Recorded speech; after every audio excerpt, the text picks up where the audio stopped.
Hello, this is Louise Hay, and today I want to share with you a secret. If you really want to be responsible for your life, then you've got to be responsible for your words. The things we say are extensions of our thoughts. Now, what is the first thing that you say to yourself in the morning when you wake up? And the second thing and the third thing? Most people say more or less the same thing all the time in the morning. How does that start your day? Is that a positive way to start your day? Or is it grumbling and complaining? Because if you grumble and complain and moan, and that's the sort of day you're going to have, you're setting yourself up for it. What's the last thought you think at night before you go to bed? So you're shaping your future. And are they power thoughts or are they poverty thoughts? Remember, poverty is not just the lack of money. It can be the lack of anything in your life, any part of your life that is not flowing freely. So your normal way of thinking, are you really into poverty thoughts, or are you into power thoughts? I remember when I first heard that I could change my life if I was willing to change my thinking, and that was quite a revolutionary idea. This was in New York City when I first discovered the Church of Religious Science, Science of Mind. They were the very first people that told me that. And even though I didn't understand what they meant, it sort of rang a bell. It touched what I call the inner ding within me. You know, that place of intuition. I've learned to follow that, because when that ding goes, yes, even if it sounds very crazy, I know that it's right for me. So this idea was right for me. It struck a chord in me. Something said, yes, they're right. And then I began the adventure of learning how to change my thinking. I read a lot of books. I took a lot of classes, and I explored everything I could. And I really delved into science of mind at the time because I found it really wonderful. And I grasped a few concepts, and I started to think and talk a little bit differently, and I no longer was complaining quite so much. I was a great complainer, and I was great into self-pity in those days. That was one of my things that I just loved. I didn't know that all it was doing was creating more experiences for me to pity myself over. But then I didn't know. In those days, remember, no matter where you are in life, no matter what you've contributed to creating, no matter what's happening, you're always doing the best you can with the understanding and awareness and knowledge that you have. And when you know more, you'll do it differently. So never ever please berate yourself for where you were, or even where you are. You know, say to yourself, you're doing the best you can. So let's find out what's the best way to do it.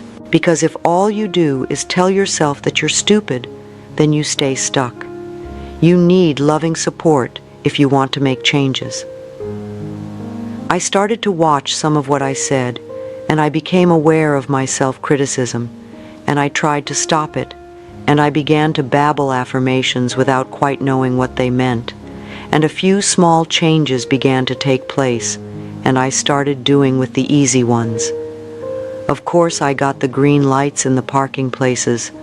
I thought I knew it all, and I very soon became very cocky and arrogant and dogmatic in my beliefs and feeling. I knew all the answers, but it was my way of feeling safe in this new area that I was moving through. Because you know, when you start to move away from some of your rigid old beliefs, especially if you've been into control forever in order to feel safe, it's very scary to move out and start trusting an affirmation.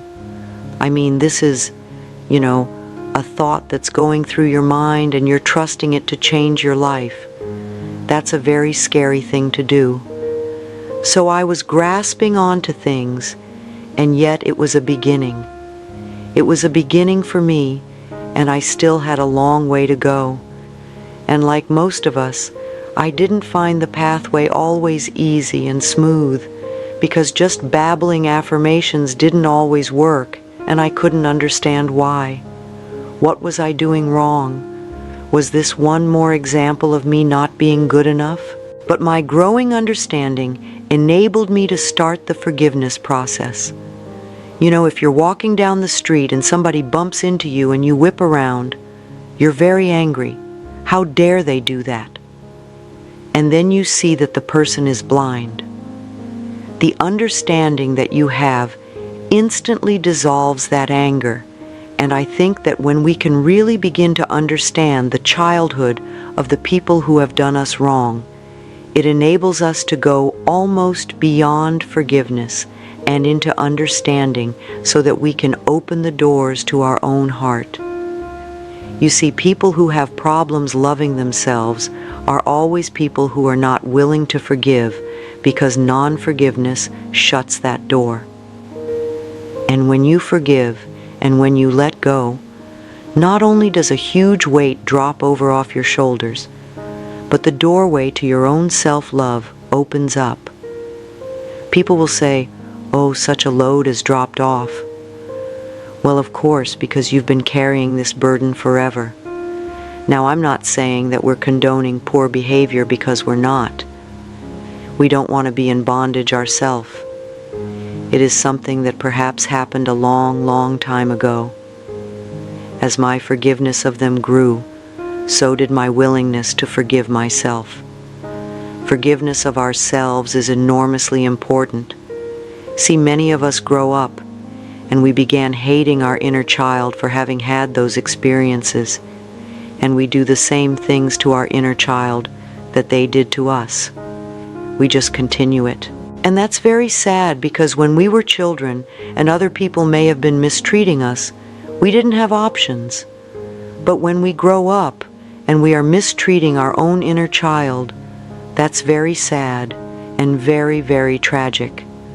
And as I forgave myself, I began to trust myself to take care of me. When we don't trust life, or when we don't trust other people, it's really because we don't trust ourselves. We don't trust ourselves to take care of ourselves in a situation. So we say, "I'll never fall in love again," because I won't. I don't want to get hurt, or I will never let this happen. But what we're really saying is, "I don't trust you enough to take good care of me, so I'm going to stay away from everything." But I began to trust myself enough to take care of me, and I found it easier and easier to love myself. And my body was healing, and most of all, my heart was healing. Most of all, my heart was healing.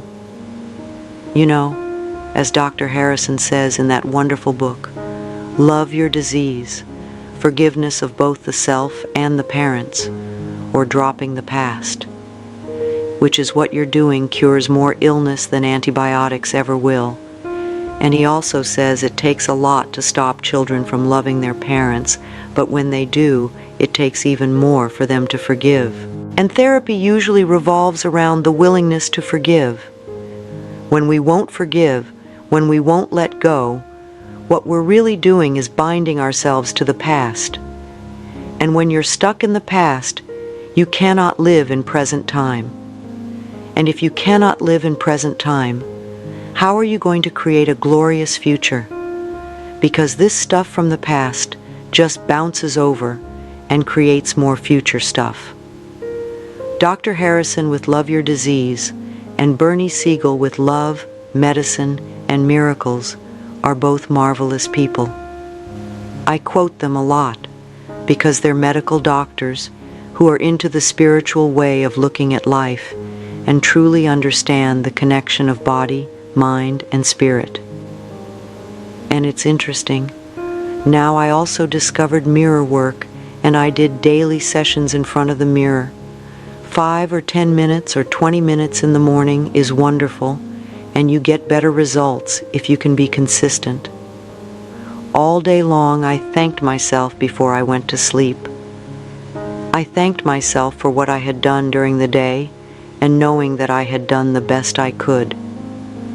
And I affirmed that the healing process was taking place in my body while I slept, and that I'd awakened in the morning, bright and refreshed and feeling good in the morning. I'd awaken, and I'd thank everything I could think of, including myself and my body, and I'd know and affirm that this day would be a joy and a delight, and that I was willing to learn and to grow and to change.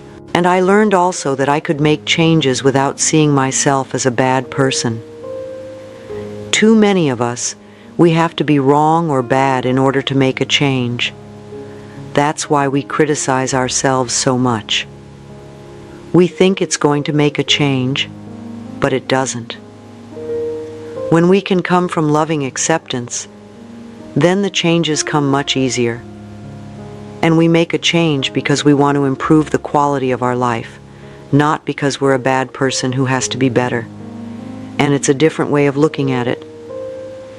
And when the doctor said I no longer had cancer in my body, I knew I'd made deep internal changes. You can't do inner work on yourself without improving the quality of our life. And that's what it's all about, really. We improve the quality of our life. We make peace with ourselves on an inner level, and we learn to love and accept who we are, and then life seems to flow much, much nicer. So what did this experience teach me personally? That I really had the power to change my life if I was willing to change my thinking. And as I worked with people, I really began to listen to what they said. I really began to hear the words, not just get the general drift. And after 10 minutes with a new client, I could tell exactly why they had a problem, because I could hear the words they were speaking. I could see how they were talking, and I knew that was contributing to their problem. And if they were talking and thinking that way, what was their self-talk like? It must be more and more of the same. Negative programming, poverty thinking, as I call it. And I really understood the saying that the subconscious mind has no sense of humor. This is important for us to know, because you cannot make a joke about yourself and just think, it doesn't mean anything if it's a put-down joke. Your subconscious mind accepts it as true. Your subconscious mind, or the universe, however you want to call it, accepts everything you say as truth for you, and it creates according to your beliefs. It's like God always says, yes, we have been given this infinite power of choice, and the universe backs up everything. And if you want to believe that you're a failure, and nobody loves you, and that you'll never amount to anything, and life is difficult, and you'll never have what you want, the universe loves you enough to give you what you declare. You have unlimited choice. And if you choose these poverty concepts and beliefs, then it's assumed that that's what you want, and that's what you'll get, and will continue to get, until you're willing to change your thoughts and make other choices. We're never stuck, because we can always think another thought. Billions and billions of thoughts to choose from. I remember when I used to work with clients privately, I would hear them arguing so much for their limitations. They would always want me to know that they were stuck because this or this or this or whatever. But, if we believe that we're stuck, if we accept that we're stuck, then we are stuck. We get to be stuck because our belief is being fulfilled. And the way we say things and how we say them can be as simple as getting up in the morning and looking outside and seeing the rain and saying it's a lousy day or it's a wet day. It's totally different approach. And yet the rain is still there. The rain isn't going to make it any different. It's how you approach it.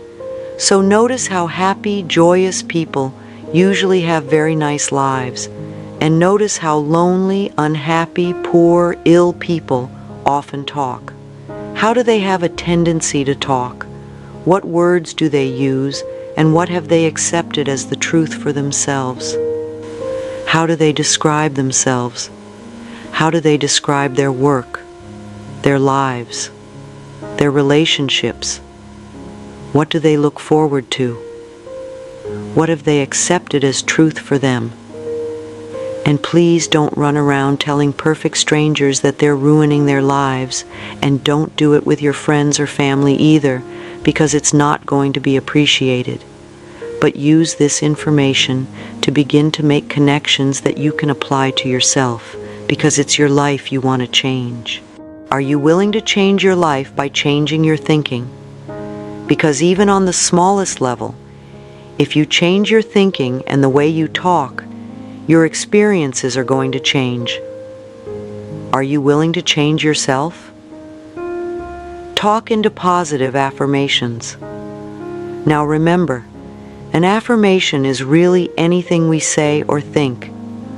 A lot of what we normally say and think is quite negative, and it doesn't create good experiences for ourselves. We have to retrain our thinking and speaking into positive patterns if we're going to get good results. When we talk about doing affirmations, we really mean to make a positive statement about something we want to eliminate from our life or something we want to create in our lives. And too often we say things like, "I don't want this in my life anymore." But that doesn't give us a clear picture. We don't state clearly what we do want. Just say, I don't want to be sick anymore. Doesn't give your subconscious mind a clear picture of the health you'd really like. You've got to realize that your spoken word is very, very powerful. If you say, "I hate this job," it doesn't give you a wonderful new job. Even if you get a new job, you'll probably hate it soon, because that's what you're saying about it. So you need to clearly declare your desires in a very positive way. Think for a moment, what is it you really want right now? What is it you want today in your life? And then say to yourself, "I accept for myself whatever that is." Now, do you really believe you really deserve to have it? Or what thoughts inside of you would you have to change in order to deserve it? If you really believe on some level that you're not good enough, for that life never works for you, or everybody else gets but not you, then you're not going to be able to get what you want. See, what would be the first thought that you would need to think to begin to create this new thing? What would be the building block, the foundation that you would stand on? What would be the sort of thing you would need to know for yourself, to believe, to accept? Well, a good one would be, "I love myself. I am worthy. I deserve. I am allowed to be fulfilled." Things that are positive, things that you can believe at the very basis of what you're saying, so that you can build on that, and then do your affirmations on top of that to create what you want. If you really believe that your thoughts create your world, you're going to be very careful what you think and what you say. And you're going to shake your thoughts to create what you want. And remember also, though, that when you first say an affirmation, it may not seem to be true. Because remember, affirmations are like planting seeds in the ground. And when you plant a seed in the ground, that's what you have. You don't have a full-grown plant. You have a little seed that has to germinate, which means it breaks its shell. And then the first little roots go down into the soil and get some nourishment. And only at that point does that first little shoot come up. And it's the same thing with affirmations. It takes some time, to go from a seed to a full-grown plant, and it takes some time from that first declaration to the final demonstration. We need to be patient with the growing season. I like to think sometimes of doing treatment work or affirmations. It's like going to the cosmic kitchen. If you go to a restaurant and the waiter or waitress comes and takes your order, and they go into the kitchen and you don't run in with them to see how it's going to be prepared and when it's going to be prepared and how fast it's going to be out. You sit and you do what you do. You either have a drink or a cup of coffee, or you drink your water or your tea, or you talk to your friend, or you eat your rolls of butter and you assume that that's going to come out. Well, I think it's the same thing. Once we begin to do affirmations or treatment work, we've put it into what I like to think of as the cosmic kitchen, and the great chef is working on it. So you go on with your life, and you know that it's being taken care of. And if the issue comes up in your mind, you can say that's being taken care of. It's on order. It's happening now. You know, if you're in a restaurant and they bring the wrong order out, or it's not what you ordered and you have self-esteem, you'll send it back. If not, you'll eat it. You also have a right to do that with the cosmic kitchen. If you don't get exactly what you wanted, then say, no, that's not quite it. This is what I want. But perhaps you weren't clear in your ordering. What if you've been on the pathway and doing the work for some time? Does that mean you have nothing else to learn? Are you really going to sit on your laurels and just rest? Or do you realize that this inner work is a lifetime occupation, and that once you start it, you really never stop?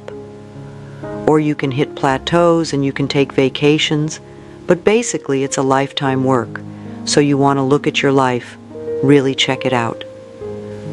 What works and what doesn't work now? Are all departments in your life the way you want them? Are you healthy? Are you happy? Are you prosperous? Are you creatively fulfilled? Do you feel safe? Do you feel secure? What areas do you need to work on? Is there more work to do? How do you need to change your thinking in certain areas? See, are you really aware of what you're currently saying and how you're saying it? A lot of us aren't too aware of that.